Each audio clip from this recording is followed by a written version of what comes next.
Cambiamos de tema. Según el DANE, en el trimestre móvil enero, febrero, marzo del 2020, Ibagué reportó una tasa de desempleo del 19,4%. Esta cifra se convierte en la más alta de los últimos 9 años. Repito, la más alta de los últimos 9 años.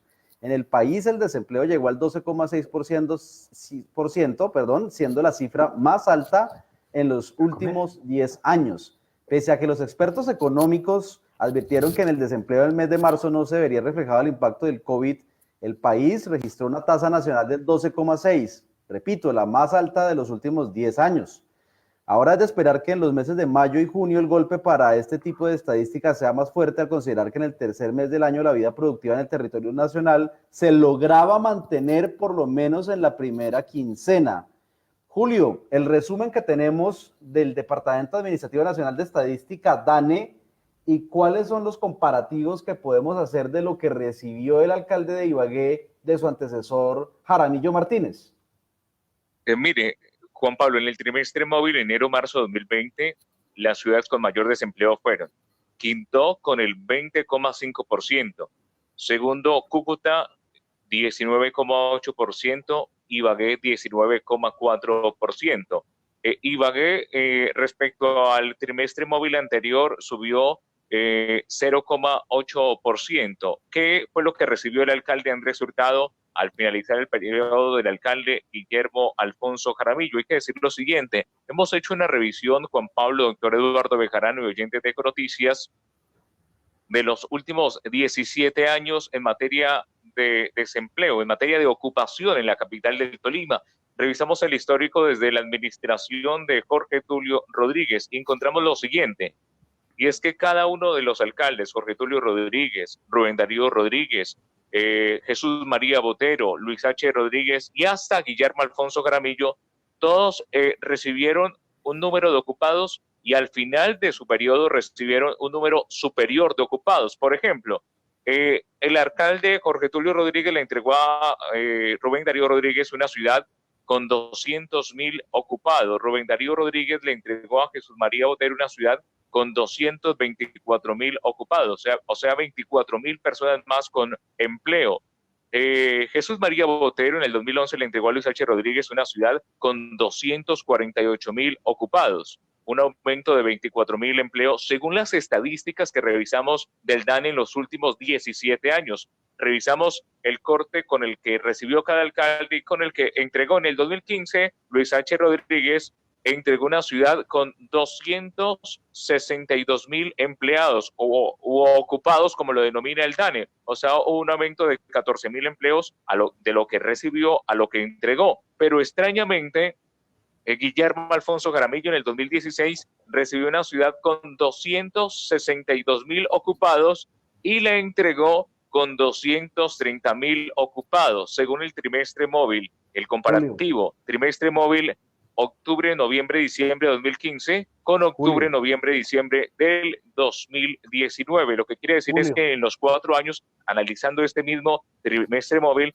se perdieron 32,000 empleos y Guillermo Alfonso Jaramillo se convierte entonces en el alcalde que en los últimos 17 años, entre los últimos 5 mandatarios, recibió la ciudad con un número de ocupados y le entregó con un número menor, en este caso de 32,000. Al igual revisamos la cifra del trimestre móvil octubre, noviembre, diciembre de 2015 y octubre, noviembre, diciembre de 2019 y la ciudad aumentó de 35,000, en este caso desempleados, a 49,000, Juan Pablo.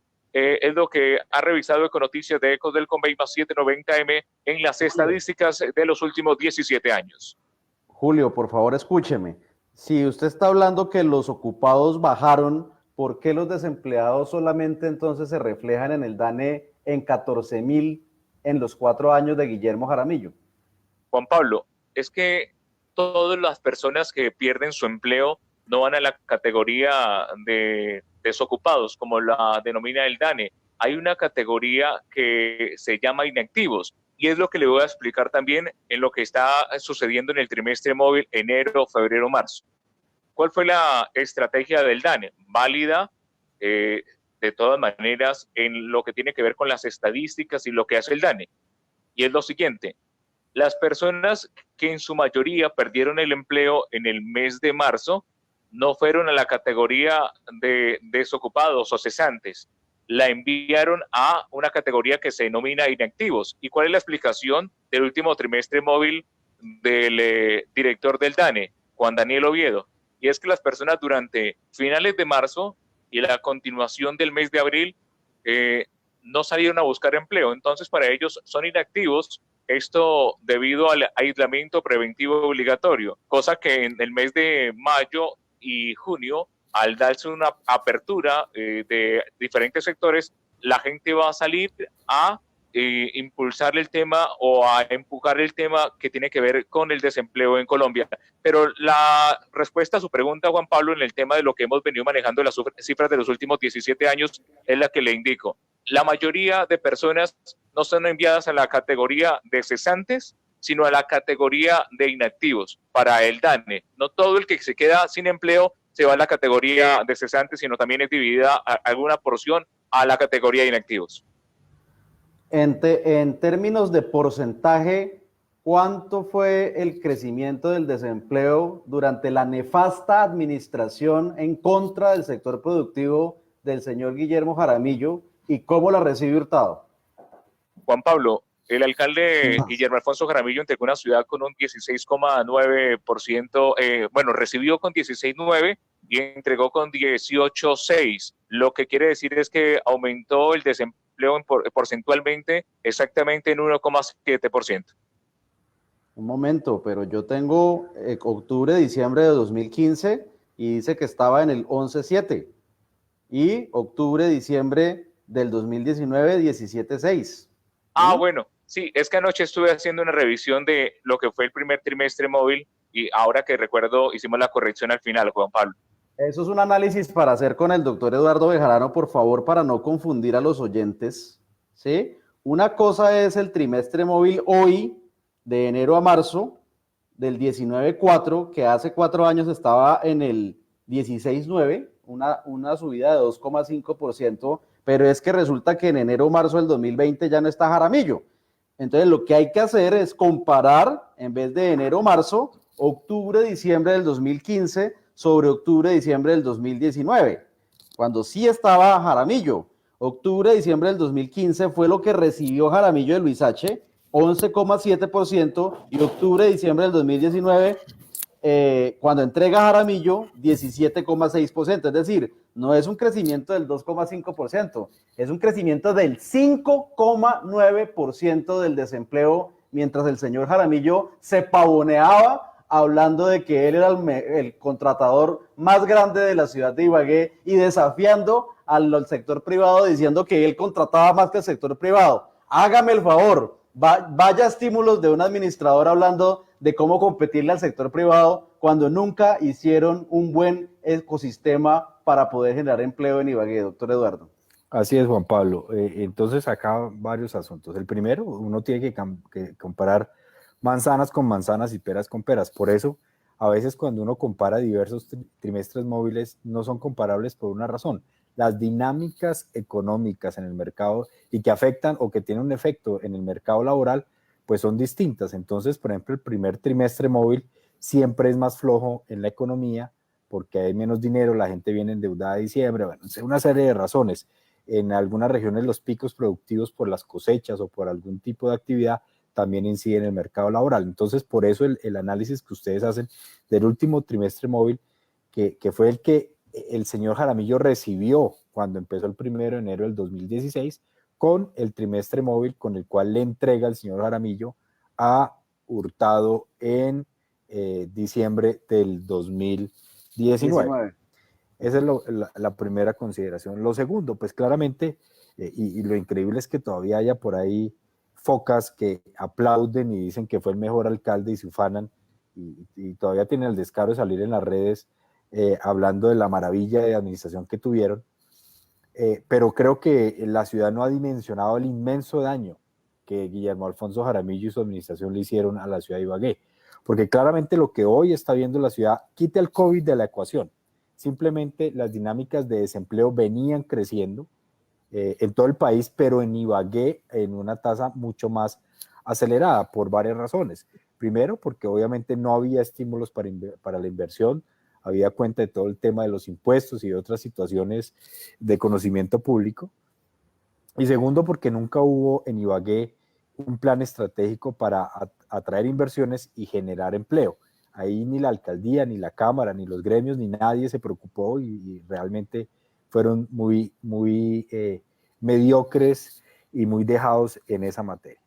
Y lo tercero, pues hay que ver que aquí en esta actual coyuntura, con el COVID y todo, hay varios elementos que van a jugar en contra del señor Hurtado y su administración, elementos que dejó Jaramillo. Primero, el alto endeudamiento, que no le va a permitir tener suficientes recursos a Hurtado para inyectarle a la economía y generar por esa vía mayor empleo. Segundo, los números.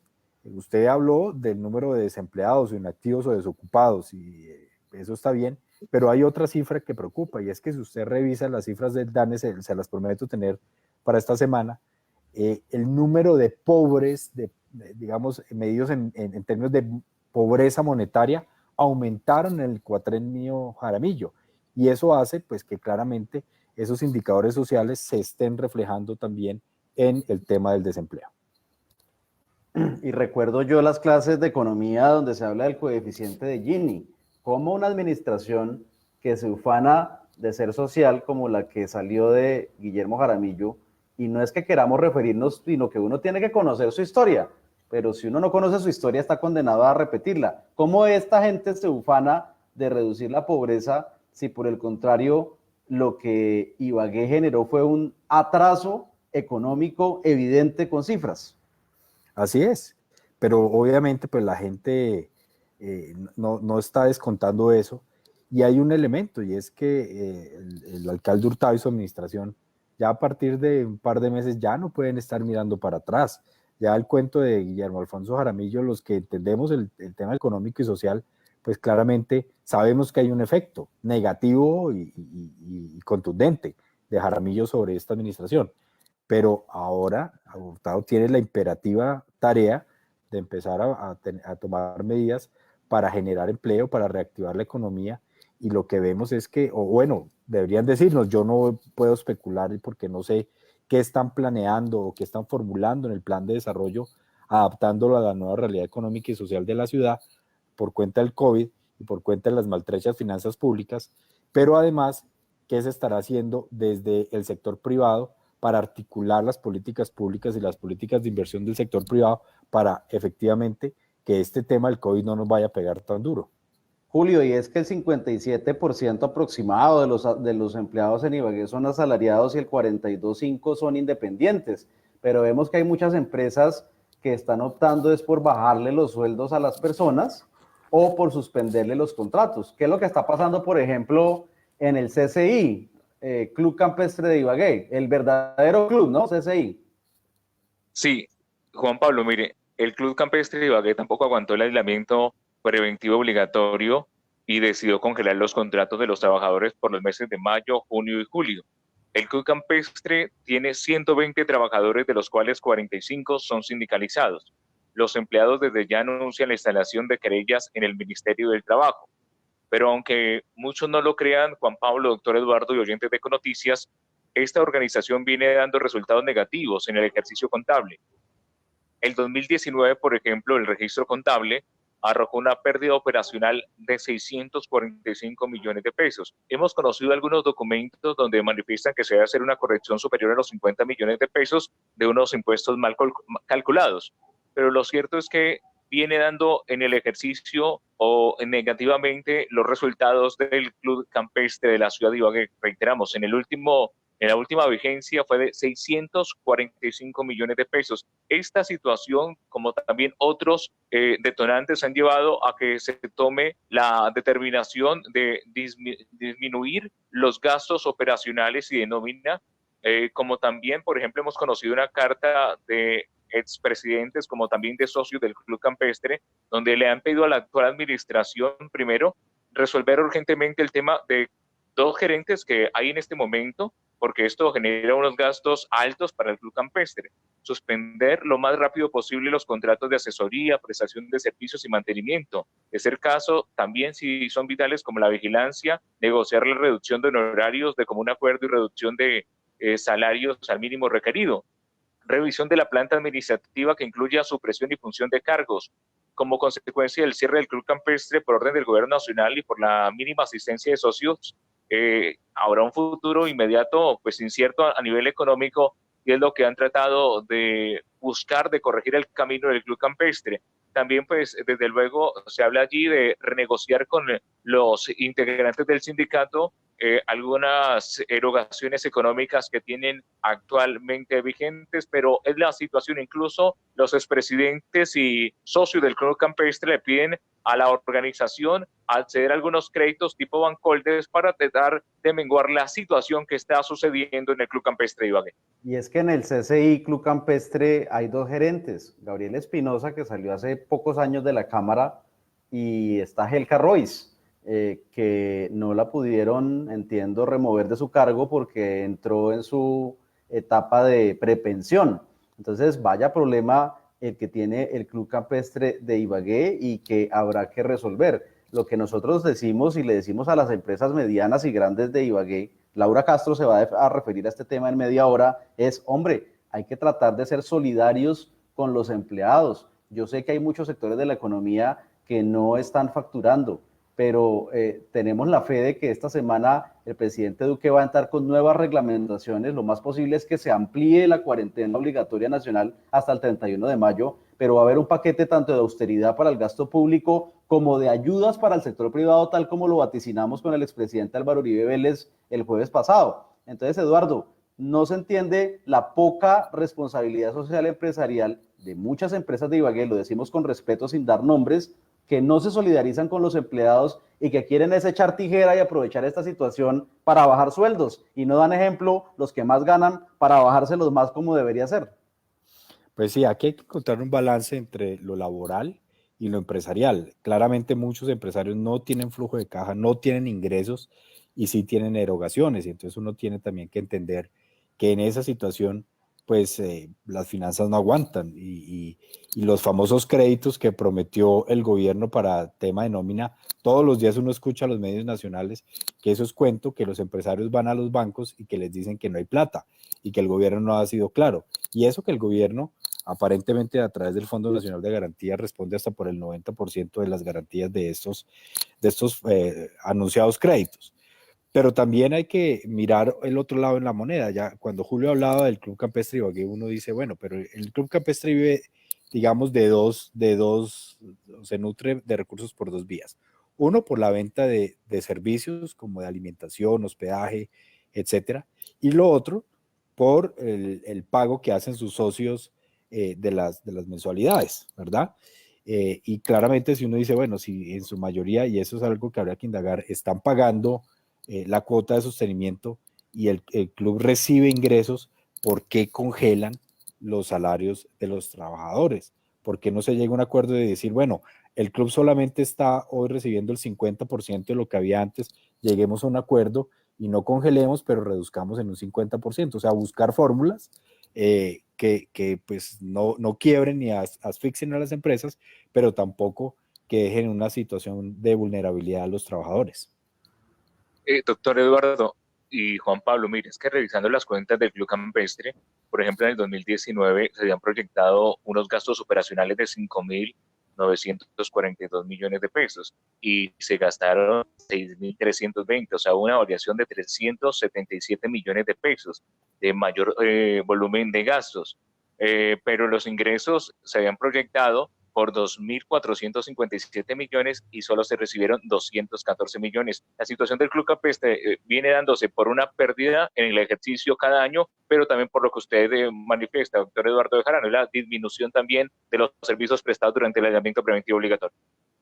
Así es, pero bueno, digamos ese debate o ese análisis habría que hacerlo directamente con las directivas del club para, digamos, indagar y qué es lo que está pasando, pero fíjese que esa es la situación de muchos clubes en Colombia y muchos no han tomado una determinación tan radical y han enviado a sus empleados a vacaciones, otros han tomado días parciales de licencia no remunerada, pero bueno, lo importante es buscar alternativas, porque mal haría una organización en llevar a toda esta gente al desempleo y pues creo que se sentaría un muy mal presente, don Julio.